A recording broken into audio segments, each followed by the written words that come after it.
এখানে আসলে আমরা যেখানে যারা প্রার্থী আছেন তাদের অনেক সুন্দর সুন্দর কথা শুনলাম, অনেক প্রতিশ্রুতির কথা শুনলাম। তো শুনে আসলে খুব ভালো লাগলো। তবে আমাদের পক্ষ থেকে খুব ক্লিয়ার দুই তিনটি কথা আমি আসলে বলতে চাচ্ছি। কথা খুব বাড়াবো না। প্রথম কথা হচ্ছে নির্বাচনী আচরণ বিধিমালা যেটা আছে সবাইকে সেটা মেনে চলতে হবে। Whoever he is or she is, তাকে অবশ্যই এটা মেনে চলতে হবে। এখানে পুলিশ বাহিনী সম্পূর্ণ ইম্পার্শিয়াল থাকবে, একেবারে কারো পক্ষে না গিয়ে এবং কোনো কোনো রকম আচরণ বিধিমালা ভঙ্গকে প্রশ্রয় না দিয়ে সর্বোচ্চ নিরপেক্ষ থেকে পুলিশ বাহিনী এই নির্বাচনে অংশগ্রহণ করবে। অংশগ্রহণের জন্য যা যা পদক্ষেপ নেওয়ার তাই তাই নেবে।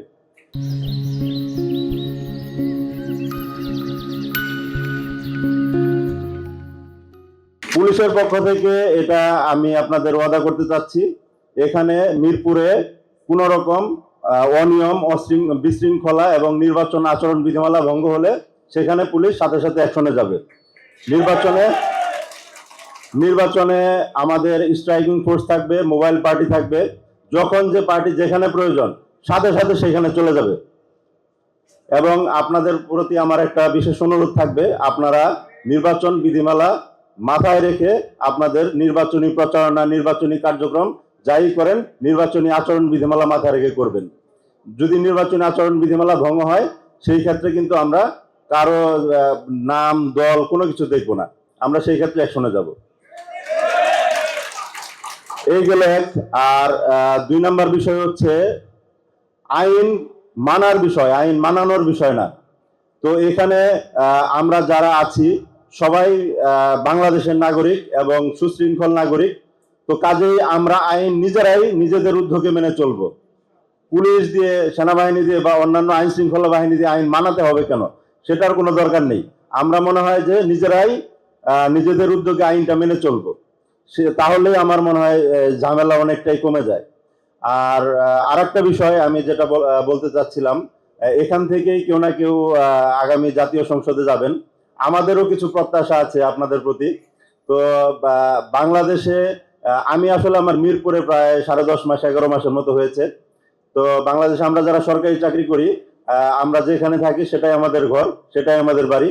তো মিরপুরে আমি এসে বেশ কিছু সমস্যা দেখেছি এবং প্রত্যেকেই আমার যারা এখানে প্রার্থী আছেন প্রত্যেকেই এই কথাটা অ্যাড্রেস করেছেন, দেখে খুব ভালো লেগেছে যে সন্ত্রাস, চাঁদাবাজি, মাদক এই বিষয়টা মিরপুরে আষ্টপৃষ্টে জড়িয়ে আছে। তো এই মাদক, সন্ত্রাস, চাঁদাবাজির বিরুদ্ধে আপনারা যারাই নির্বাচিত হবেন তারাই সর্বোচ্চ পদক্ষেপ নেবেন, সেটা আমি বিশ্বাস করি এবং আপনাদের নিকট প্রত্যাশা করি।